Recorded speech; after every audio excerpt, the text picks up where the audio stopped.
Merhaba arkadaşlar, kanalıma hoş geldiniz. Bugün uçağımızın parçalarını hep birlikte dikeceğiz. Ben bazı parçalarını önceden tamamladım. Eşdeğer parçalarını. İşimiz daha çabuk bitsin diye. Örnekleyerek şimdi hep birlikte dikişinin nasıl yapıldığını öğreneceğiz. Önce dikiş işine kuyruktaki kanatlardan başlıyoruz. 3 adet kuyruk kanadımızın olması gerekiyor. Yani bu beyazla örülmüş olan küçük kanatlardan 3 tane tamamlamalıyız. Şimdi gördüğünüz gibi bu altta birleştirme çizgisi var. Bunu altta bırakacak şekilde elimize alıyoruz uçağımızın arka tarafını çeviriyoruz. Şimdi bakın şuradaki bitiş deliği. Bundan itibaren sayıyoruz. 1, 2, 3. Üçüncüye bir işaret koyuyoruz. Bu şekilde gördüğünüz gibi. Üçüncüye işaret koyuyoruz. Dikmeden önce. Sonra bu işaretten itibaren de sayıyoruz. 1, 2, 3, 4. Bu şekilde işaretliyoruz. Ve tam ortaya birinci kuyruk kanadımızı dikiyoruz. Ben diktim. Siz de bu şekilde bunu diktiniz diye düşünelim. Evet, aldık iğnelerimizi, diktik kanadı. Şimdi geliyoruz ikinciye. İkinciyi de şu şekilde hesaplıyoruz. Bunu diktik.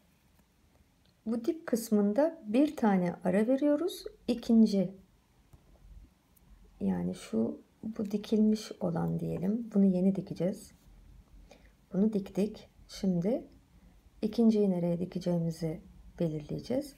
Uç kısmından bir ikinci, sonra bunun önünden yine 1 2 3 dördüncü, ama şu ön kısımdan baktığımız zaman da ikisinin arasında 1 2 3 4, yine dördüncü olacak. Yani bu arada bir tane delik ara, önde 4 tane ve bu 4 tane sıra arasına ikinci kanadımızı dikiyoruz.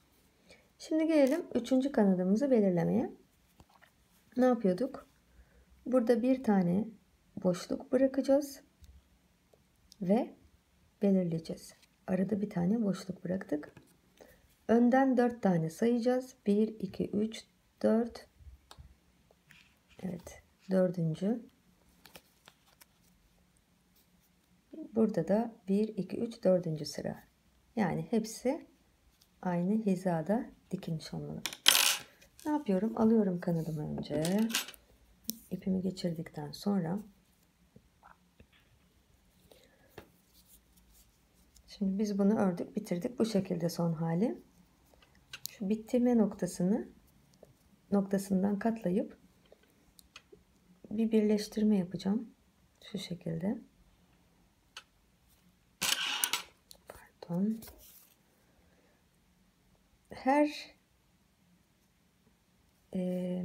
Her sık iğneden dikeceğim. Ups. Pardon. Şöyle yapalım. Rahat görmeniz için. Evet. Her sık iğneden dikiyorum. Böyle diktim. Şimdi alıyorum. Ne yapıyorum? Şu şekilde tutuyorum. Şimdi iğnemi buradan batıracağım ve buradan çıkaracağım. Gördünüz? Şimdi bunları alabilirim. Alıyorum.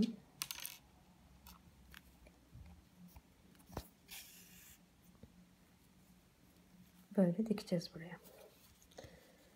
Baştan girip son delikten çıktık. Şimdi şuradan bir tutturacağız.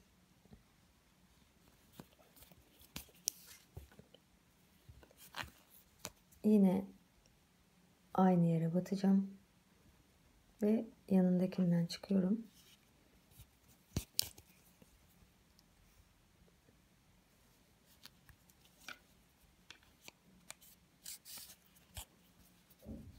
bir sağdan bir soldan bir arkadan ortadan geçiş yaparak dikeceğim.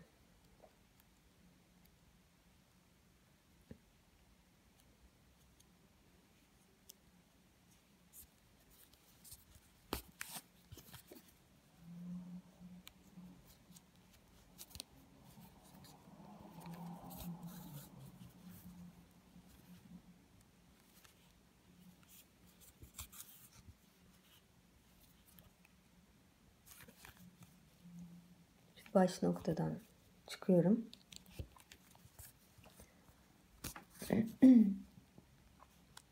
İpimi de sabitliyorum. Bir düğüm atmanız yeterli. Ve aynı yerden tekrar batırıp herhangi bir noktadan çıkış yapalım. Ve ipimizi keselim. Evet, gördüğünüz gibi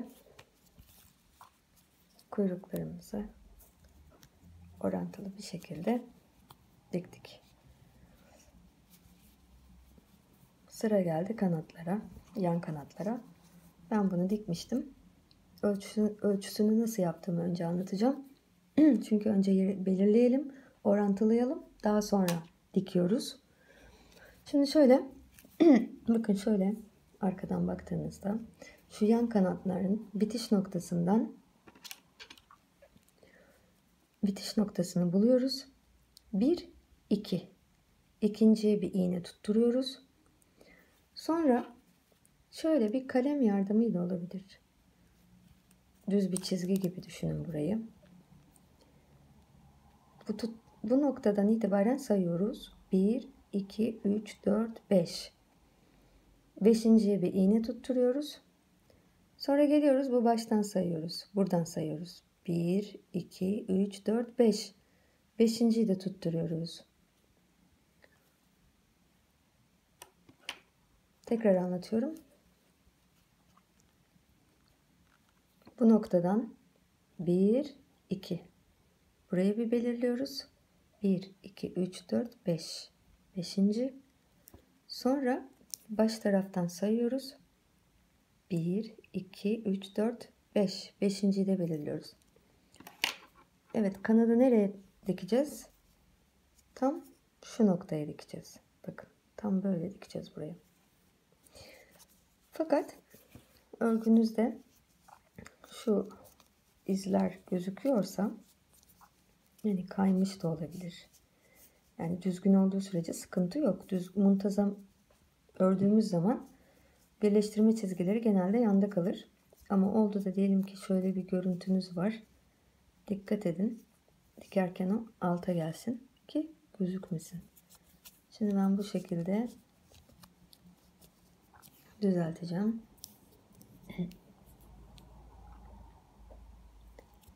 Siz de birleştirme çizgilerini mümkün olduğunca bu yan tarafa getirmeye çalışın, böyle yanda olsun. Şimdi yine ben bu kısmı birleştiriyorum. Siz de dikin. Düğüm oldu. Karşılıklı denk gelecek deliklerden geçirip bu şekilde dikiyoruz kanadımızı ucunu.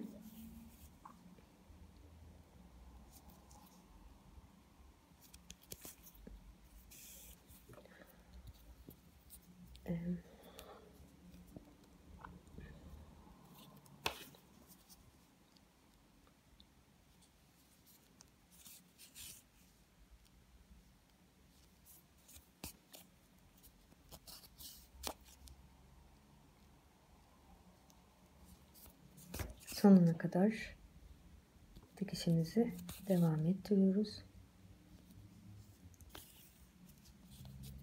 Diktim. Şimdi kanadımızı dikeceğiz. Şöyle alalım. Şöyle tutacağım ben. Bu kısımdan iğnemi batıracağım. Ön taraftan çıkacağım. Şimdi artık bu iğnelerin hepsini kaldırabiliriz. İhtiyacımız kalmadı.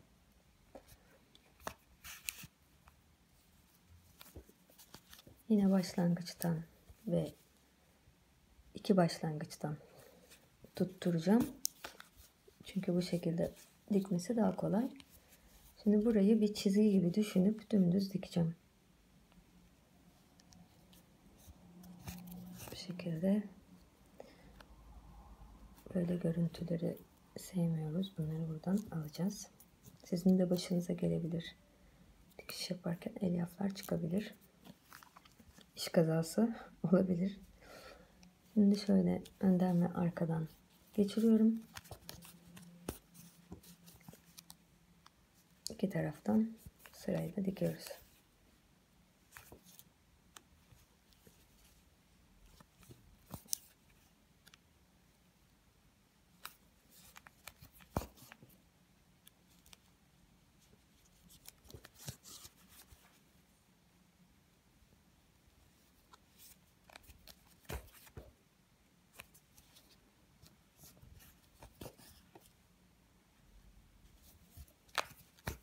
Sona geldik. Burayı da tutturalım.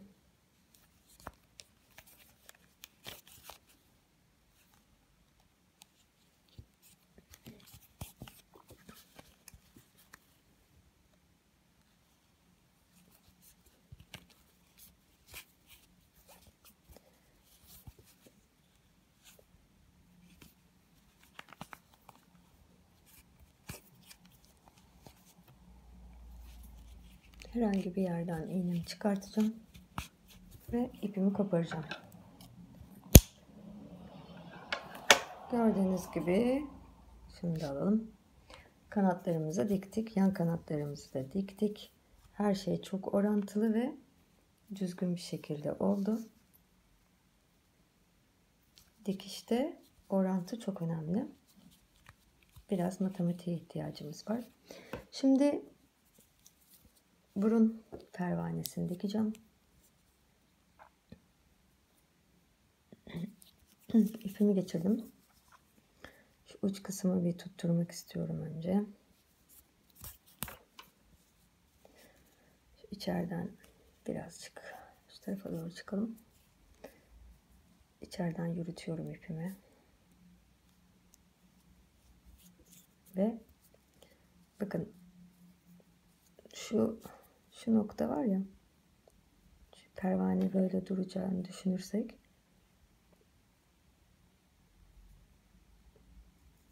şuradan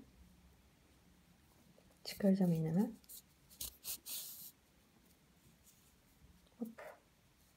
Ve tam o noktadan şu ortaya dikiyorum.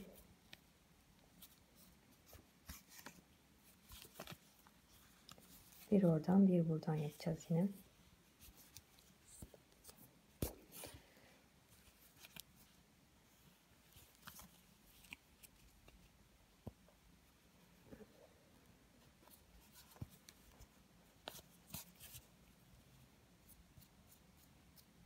Pervanemi bu şekilde tutturuyorum.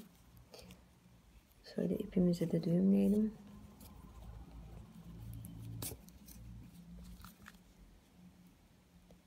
Dibinden böyle küçük bir tane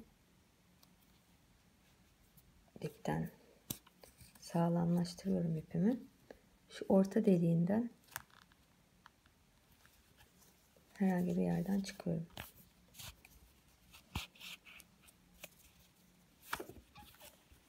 İpimi kesebilirim. Sıra geldi camları yerleştirmeye. Evet arkadaşlar, camları da şu pervanenin kanadından, gördüğünüz kanadından, yani bir sıra hemen hemen üstte, şuradan itibaren üste gelecek şekilde sıralayacağız. Yani şu kuyruğun hizasına gelecek ama camları ortalayacak bu kuyruktaki kanadı. Göstereyim hemen. Şuradan başlayacağız. Yani 1, 2, 3, 4. Dördüncüden itibaren başlıyoruz sıralamaya.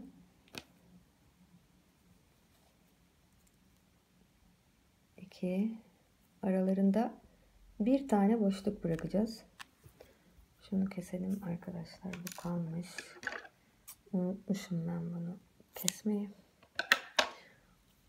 Evet, aralarında birer tane sıra bırakarak camlarımızı diziyoruz. Bir cam daha alıyorum. Bir sıra daha bırakıyorum arasında.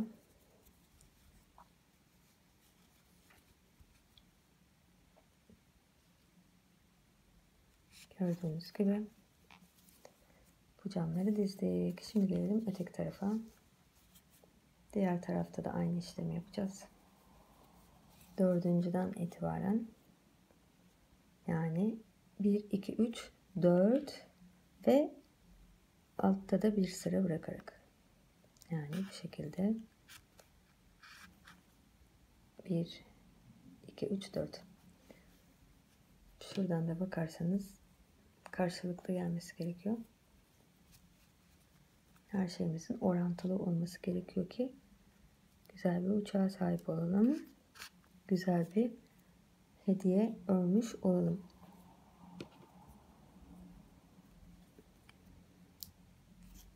Yine bir sıra bırakıyorum. Denk gelecek şekilde. Gördüğünüz gibi camlarımızı sıraladık. Camlarımızın sıralanışı da bu şekilde. Her bir cama dikerek tamamlıyorsunuz. Ben tek tek hepsini dikmeyeceğim. Ama bundan sonraki işlem kolay. Siz bunları yuvarlak bir şekilde tek tek camları dikiyorsunuz. Sıra geldi tekerleklere. Uçağımızı koyduğumuz zaman bu şekilde durabilmesi için tekerleğe ihtiyacımız var. İniş takımlarını da dikeceğiz şimdi hep birlikte. Şimdi ipimiz orta noktada eksiltme yapmıştık. Bu ortayı bir kapatıyoruz şu şekilde dikişle. Bunu bir tekerlek haline getiriyoruz. Bakın böyle. Şuradan bir ortadan birleştiriyorum. Ve iki tarafı tekrar bir dikip birleştiriyorum. Başka bir noktadan daha yapalım bu işlemi.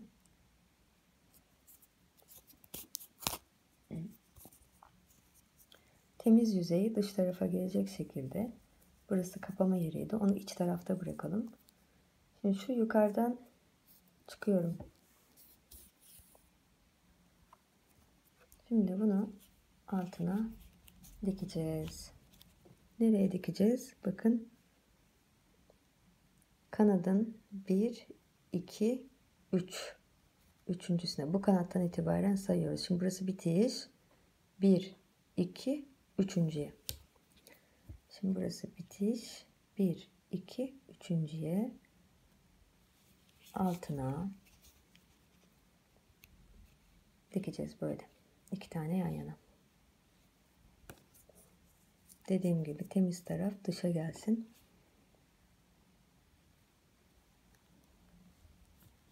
Şu 2 tane sıraya dikeceğiz.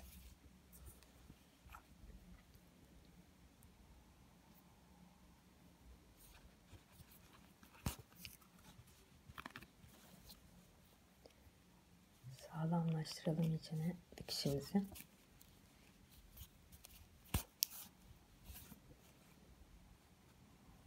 Diğer taraftan da çıkalım bir.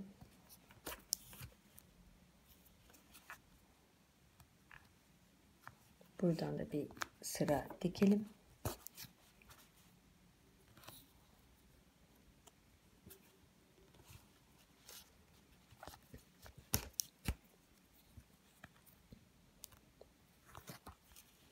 İpimizi sağlamlaştırıp bir düğüm atsak yeterli. Şu dip kısmından.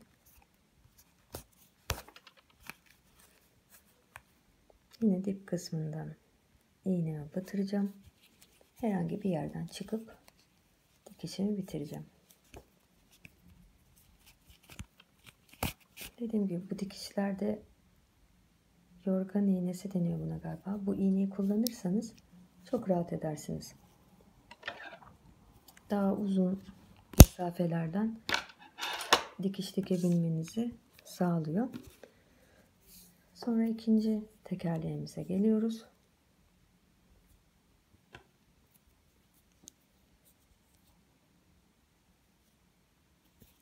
Yine ikinci tekerleğimizi de önce orta noktasından birleştirip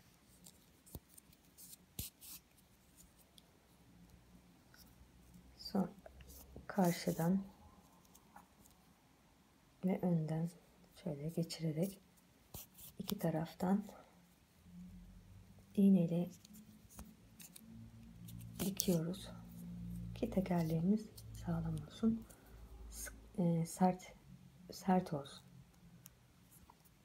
Sonra şu dikiş yapacağım üst bölümden çıktım iğnemi.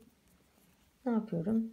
Temiz tarafını dışa gelecek şekilde, temiz tarafı dediğim başlangıç örgüsü dışa gelecek şekilde yanına dikiyorum. Nereye dikiyorum? Aynı hizaya dikeceğim. İki tane arasına dikiyorum.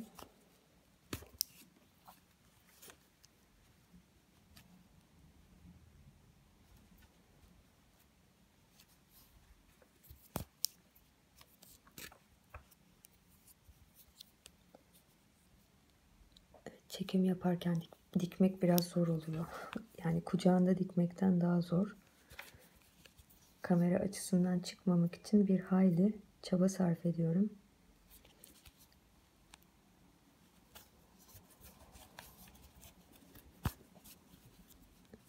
Şöyle tekerleklerimizi de yan yana koyduk. Biraz daha sağlamlaştıralım.